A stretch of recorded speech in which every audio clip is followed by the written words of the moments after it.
함께 사도신경으로 신앙 고백하겠습니다. 전능하사 천지를 만드신 하나님 아버지를 내가 믿사오며 그 외아들 우리 주 예수 그리스도를 믿사오니 이는 성령으로 잉태하사 동정녀 마리아에게 나시고 본디오 빌라도에게 고난을 받으사 십자가에 못 박혀 죽으시고 장사한 지 사흘 만에 죽은 자 가운데서 다시 살아나시며 하늘에 오르사 전능하신 하나님 우편에 앉아 계시다가 저리로서 산자와 죽은 자를 심판하러 오시리라.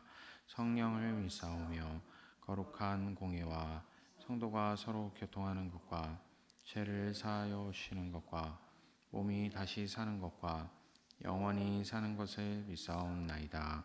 아멘.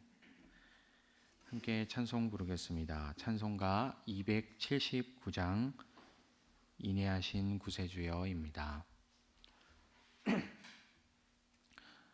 찬송가 279장입니다.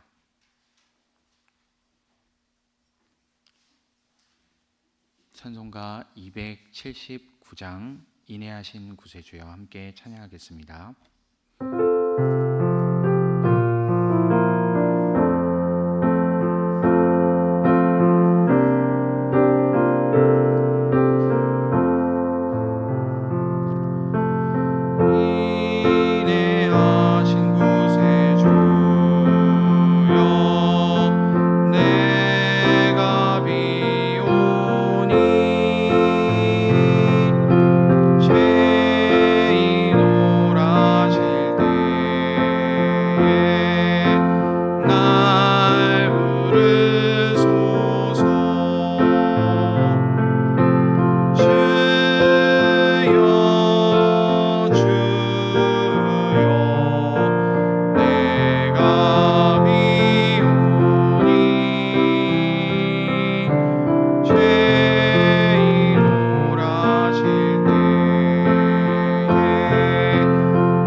함께 말씀 보도록 하겠습니다. 오늘 우리에게 주시는 하나님의 말씀은 신약성경 마태복음 4장 1절부터 11절까지 말씀입니다. 신약성경 3페이지 마태복음 4장 1절부터 11절까지 말씀입니다. 함께 한 목소리로 읽겠습니다. 그 즈음에 예수께서 성령에 이끌려 광야로 가셔서 악마에게 시험을 받으셨다. 예수께서 밤낮 40일을 금식하시니 시장하셨다. 그런데 시험하는 자가 와서 예수께 말하였다. 내가 하나님의 아들이거든 이 돌들에게 빵이 되라고 말해 보아라. 예수께서 대답하셨다. 성경에 기록하기를 사람이 빵으로만 살 것이 아니라 하나님의 입에서 나오는 모든 말씀으로 살 것이다 하였다. 그때에 악마는 예수를 그 거룩한 도성으로 데리고 가서 성전 꼭대기에 세우고 말하였다. 내가 하나님의 아들이거든 여기에서 뛰어내려 보아라. 성경에 기록하기를 하나님이 너를 위하여 자기 천사들에게 명하실 것이다. 그리고 그들이 손으로 너를 떠받쳐서 너의 발이 돌에 부딪히지 않게 할 것이다 하였다. 예수께서 악마에게 말씀하셨다. 또 성경에 기록하기를 주 너의 하나님을 시험하지 말아라 하였다. 또다시 악마는 예수를 매우 높은 산으로 데리고 가서 세상의 모든 나라와 그 영광을 보여주고 말하였다. 내가 나에게 엎드려서 절을 하면 이 모든 것을 내게 주겠다. 그때 예수께서 그에게 말씀하셨다. 사탄아 물러가라. 성경에 기록하기를 주 너의 하나님께 경배하고 그분만을 섬겨라 하였다. 이때에 악마는 떠나가고 천사들이 와서 예수께 시중을 들었다. 아멘. 할렐루야. 오늘도 이 주님의 전에 이 새벽 아침을 깨어 나오신 모든 성도님들을 주님의 이름으로 축복하고 환영합니다. 성령 하나님께서 우리와 함께 하심을 오늘도 신뢰하며 살아갈 수 있는 우리의 삶이 되기를 소망합니다. 우리가 살다 보면 참 이런저런 일을 많이 겪게 되죠. 그리고 또 고난을 당할 때도 있고 시험을 당할 때도 있고 합니다. 어떤 시험과 고난이 오더라도 우리가 오늘의 말씀을 기억하면서 성령 하나님께서 나와 함께 하시며 나에게 힘주시는 분이라는 사실을, 그리고 또한 나를 도우시는 분이라는 사실을 잊지 않고 살아갈 수 있게 되기를 소망합니다. 이 오늘 말씀은 우리가 마태복음 4장 1절부터 11절까지를 읽었는데 예수님의 공생의 첫 시작이라고도 하는 그런 본문입니다. 이제 바로 앞선 마태복음 3장 13절에서 17절까지의 말씀을 보면 이 예수님께서 세례를 받으신 것을 우리가 볼 수 있죠. 세례를 받으시고 그리고 첫 번째 이제 공생애를 시작하기 전에 예수님께서 이 맞아들였던 관문이 바로 이 40일 금식 기도였습니다. 그리고 이 기도가 마치실 때쯤에 시험을 받게 되신 것이 오늘 우리가 읽은 본문인 것이죠. 그래서 혹자는 이게 이제 메시아로서의 테스트를 받기 위한 것이다라는 이런 설명을 하기도 합니다.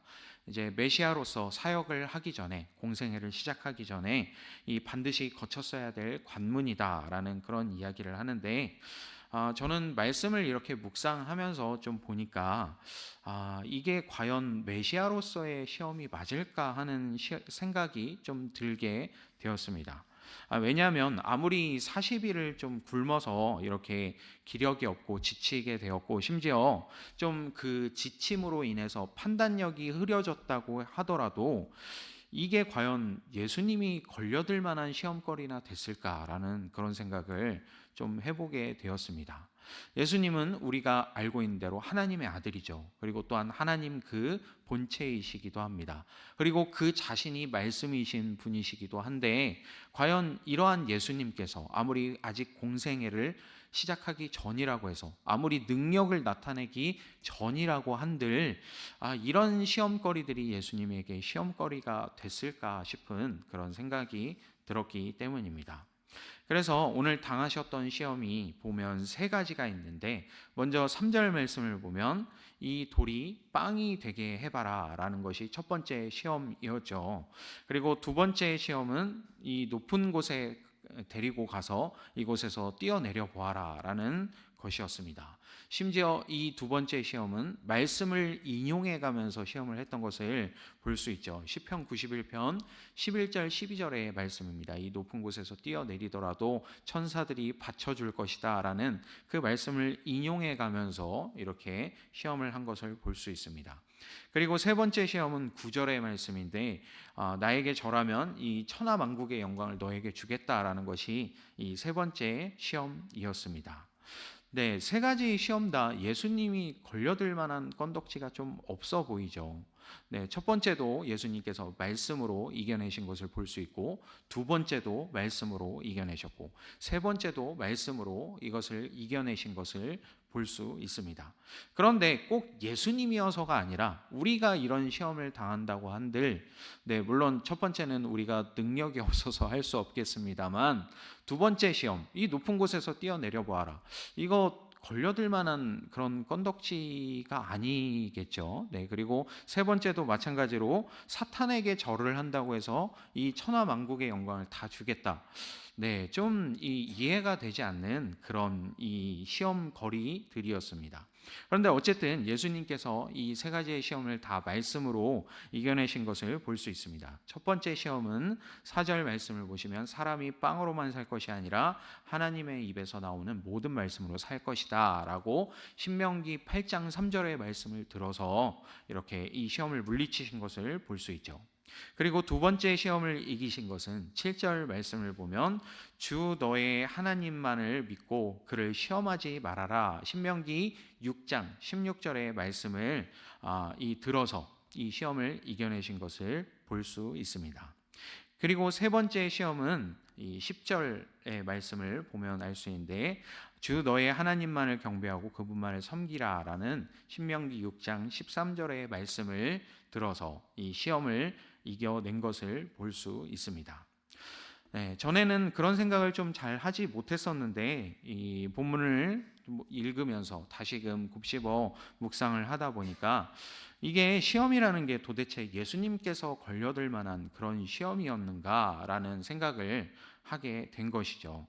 예수님께서 당연히 이 세 가지의 시험을 너무나도 간단하게 말씀으로 이렇게 이겨내시지 않았을까라는 생각을 좀 해보게 되었습니다. 사실 이 질문을 딱 들었을 때 이렇게 해보아라, 이렇게 해보아라 라는 이 요청을 들었을 때 예수님이 뭔가 고민할 만한 그런 이 시험거리들이 아니었다라는 것을 우리가 생각해 볼 수 있죠.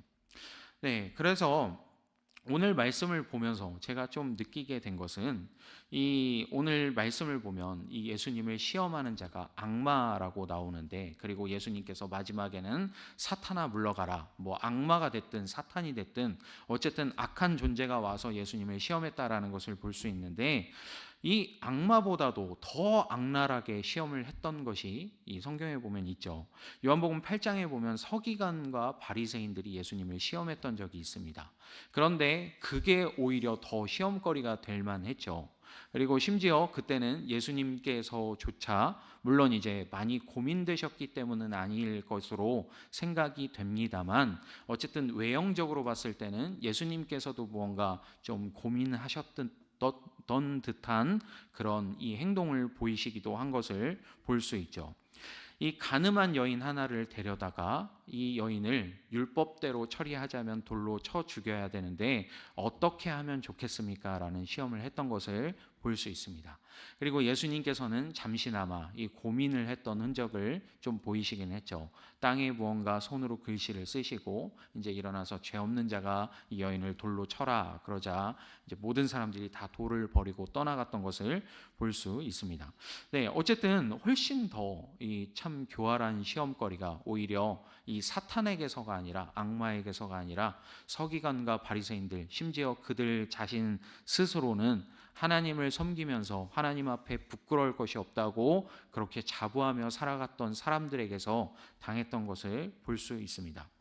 어쨌든 오늘 시험이 이 아무리 굶주리고 기운이 없었다라는 이 특수한 상황이었다라는 것을 감안해도 이 시험이 시험축에나 낄 수 있을까라는 생각이 좀 들게 된다라는 거죠. 그렇다면 왜 오늘 우리에게 이런 말씀을 전해주고 계실까라는 것을 우리가 본문을 읽으면서 생각해 보지 않을 수 없습니다. 여러분들도 마찬가지죠. 저도 마찬가지고. 네, 이런 시험을 당한다면 여기에 여러분 응하시겠습니까? 진짜 나에게 이 돌을 떡으로 변할 만한 능력이 있다고 한들 정말 그 요구를 들어주시겠어요? 아니면 진짜 내가 여기에서 뛰어내리면 하나님께서 나를 받쳐주신다고 한들 정말 그걸 하시겠어요? 혹은 나에게 천하만국의 영광을 준다고 한들 내가 당장 눈앞에 보이는 그 악한 존재에게 절을 하시겠습니까? 좀 말이 안 되는 시험거리들이죠. 그런데 왜 이런 시험거리들을 이렇게 우리에게 보여주실까, 말씀해 주실까? 저는 다른 구절을 통해서 이 말씀에 대한 해답을 좀 찾게 되었는데, 히브리서 4장 15절의 말씀을 보면 우리의 대제사장은 우리의 연약함을 동정하지 못하시는 분이 아닙니다. 그는 모든 점에서 우리와 마찬가지로 시험을 받으셨지만 죄는 없으십니다. 라는 이 말씀 속에서 해답을 좀 찾게 되었습니다. 이 메시아로서의 관문이었다라는 이런 신학적인 요건도 충족시키면서 또 왜 이것을 기록하여서 우리로 하여금 이 본문을 오늘날에도 묵상하도록 인도해 주시는지에 대한 이 답이 될 만한 그런 말씀이라는 것입니다. 시험을 이렇게 이기면 된다라는 것을 예수님께서 몸소 보여주신 것이죠. 오늘날 우리가 살아가면서 당하는 시험이 이런 모습은 아닐 경우가 훨씬 많이 있죠. 이렇게 돌을 떡으로 만들어 보라든지 높은 곳에서 뛰어내리라든지 이런 시험이 우리에게 찾아오지는 않을지라도 어쨌든 우리가 어떤 시험을 당하게 됐든지 예수님이 하셨던 것처럼 말씀으로 이것을 극복하면 된다라는 것을 우리가 생각해 볼 수 있는 것입니다. 우리가 살아가면서 참 온갖 시험을 많이 이렇게 경험을 하지만 또 제가 방금 히브리서 4장 15절의 말씀을 읽어드렸는데 우리와 똑같은 시험을 예수님께서도 당하셨구나라는 것을 또한 오늘 본문을 통해서 좀 생각해 보게 되었습니다. 어떤 것이냐면 오늘 본문에서 두 번이나 이야기하고 있지만 물론 악한 존재가 이야기하고 있는 것이지만 이런 이야기를 하면서 예수님을 시험하는 것을 볼 수 있죠. 내가 만일 하나님의 아들이거든. 하나님의 아들이면 이걸 한번 해봐라. 하나님의 아들이면 이렇게 해보아라. 라고 이렇게 시험한 것은 사실 오늘날 우리도 똑같이 당하는 시험이기도 합니다. 어떤 것이냐면 너의 존재 가치를 증명해 보아라 하는 것이죠. 우리에게도 예수님처럼 하나님의 아들이라면 이렇게까지 말하지는 않지만 여러 가지로 우리에게 비슷한 시험이 많이 있죠. 만일 너가 크리스찬이라면 좀 이런 일을 해봐. 이런 착한 일을 해봐. 이런 것을 통해서 너가 예수 믿는다는 걸 증명해봐. 라는 이런 시험이 우리에게 있을 수 있습니다. 더군다나 우리가 이제 예수 사랑 축제를 준비하면서 이제 한 영혼을 구원하기 위해서 가족이나 친구들에게 복음을 전하는 이 일을 우리가 함께 감당해 나갑시다라는 이런 이제 이 운동이 시작이 되었죠. 그런데 우리가 특히나 전도할 때 더욱더 이 질문에 많이 부딪히곤 합니다. 물론 내가 전도하는 그 전도 대상자가 직접 이런 얘기를 하지는 않을지라도 스스로가 이런 생각이 들 때가 참 많이 있죠. 내가 진짜 예수님 믿는 사람이 맞을까? 내가 예수님 믿는 사람의 모습을 이 사람에게 지금 보여주고 있어서 내가 정말 떳떳하게 이렇게 예수 믿으라는 이야기를 할 수 있을까? 라는 생각을 스스로도 하게 된다는 것입니다. 어쨌든 세상은 끊임없이 너의 존재 가치를 증명해 보아라 라는 이 도전을 오늘날 우리에게도 똑같이 하고 있다는 것이죠. 우리가 이런 시험을 당할 때마다 우리가 기억해야 하는 것은 이 말씀으로 이 시험을 이겨야 한다라는 것입니다. 예수님이 아무리 그 요청을 들어줬다고 한들 그것을 통해서 예수님이 하나님의 아들임이 증명되는 것은 아닙니다. 진짜로 그렇죠. 그 존재 자체가 하나님의 아들인 것이지 꼭 예수님이 무엇을 해야 예수님이 하나님의 아들인 것이 아니듯이 오늘날 우리도 마찬가지로 그 이름을 믿는 자, 영접하는 자들에게 하나님의 자녀가 되는 권세를 주신 것이지 그 이름을 믿었기 때문에 착한 일을 하면서 살아가야지 우리에게 그 권세를 주신 것이 아니다라는 것을 기억하시면서 오늘날 우리에게 어떤 시험이 다가오게 되든지 정말 하나님의 자녀처럼 말씀으로 이 모든 것을 극복해낼 수 있게 되기를 소망합니다. 때로는 스스로의 마음이 악마가 된 것처럼 시험할 때도 있죠. 그리고 때로는 사랑하는 가족이 마치 우리를 시험하듯 할 때가 있습니다. 그리고 때로는 상황과 환경이 나를 시험하듯 하는 경우들이 참 많이 있습니다. 하지만 그 모든 상황 속에서 말씀으로 극복하면 된다는 것을 오늘날 우리에게 예수님께서 몸소 보여주고 계신 것입니다. 우리가 그렇다면 이 시험 가운데서 승리하면서 살아가려면 어떻게 해야 될까요? 네, 날마다 말씀을 묵상하면서 살아가야 되겠죠. 날마다 말씀을 붙잡으면서 이 말씀을 묵상하면서 살아갈 수 있는 우리의 삶이 되기를 소망합니다. 그래서 시험을 당할 때 우리가 능히 그 시험에 대적할 만한 그 말씀의 무기가 떠오를 수 있게 되는 우리의 삶이 되기를 소망합니다. 정말 신명기에서 우리에게 권면하고 있듯이 이마에 붙이고 손목에 두르면서 날마다 이 말씀을 묵상하면서 살아갈 수 있게 되는 저와 여러분의 삶이 되기를, 그리하여서 모든 시험 가운데 승리하는 우리의 삶이 되기를 주님의 이름으로 축복합니다. 잠시 기도하겠습니다. 하나님 아버지, 감사합니다. 오늘 말씀을 통해서 모든 시험 가운데 이 시험을 말씀으로 극복하신 예수님의 이 이야기를 함께 나누게 하시니 감사합니다. 우리도 살아가면서 여러 가지 시험을 당하곤 하는데 그럴 때마다 오늘의 말씀을 기억하며 말씀으로 극복해낼 수 있는 우리의 삶이 될 수 있도록 인도하여 주옵소서. 특별히 오늘날 우리의 삶 가운데도 예수님과 똑같은 시험이 찾아오는 것은 아니지만 끊임없이 세상을 통해서, 또한 나의 내면에 울리는 소리를 통해서, 또한 때로는 주변 사람들을 통해서 너의 존재 가치를 증명해 보아라 라는 이런 시험을 당하곤 합니다. 하지만 우리가 그럴 때마다 이 말씀으로서 다시금 일어설 수 있도록 인도하여 주시고, 나의 나된 것이, 그리고 또한 나의 하나님의 자녀된 것이 나의 행실에 달려있는 문제가 아니라 믿음에 달려있는 문제임을 기억하면서 날마다 주님과 함께 동행할 수 있는 우리의 삶이 될 수 있도록 인도하여 주옵소서. 그 말씀을 묵상하고 그 말씀을 우리에게 가까이 하며 살아갈 때에 우리가 승리의 길을 걸어가게 될 것을 믿습니다. 또한 지금 현재의 모습이 완전하지는 않지만 점점 더 주님을 닮아가는 모습으로 변화될 것을 믿습니다. 그리하여서 주님, 날마다 이 말씀을 붙잡고 살아가며 또한 떳떳하게 복음을 증거하며 살아갈 수 있는 우리의 삶이 될 수 있도록 주님 은혜 내려 주시옵소서. 주께서 함께 하시고 우리를 주님의 길로 이끌어 주실 것을 믿습니다. 감사합니다. 우리 주 예수 그리스도의 이름으로 기도합니다. 아멘. 하늘에 계신 우리 아버지여, 이름이 거룩히 여김을 받으시오며 나라에 임하옵시며 뜻이 하늘에서 이룬 것 같이 땅에서도 이루어지이다. 오늘날 우리에게 일용할 양식을 주옵시고 우리가 우리에게 죄 지은 자를 사하여 준 것 같이 우리 죄를 사하여 주옵시고 우리를 시험에 들게 하지 마옵시고 다만 악에서 구하옵소서. 대개 나라와 권세와 영광이 아버지께 영원히 있사옵나이다. 아멘.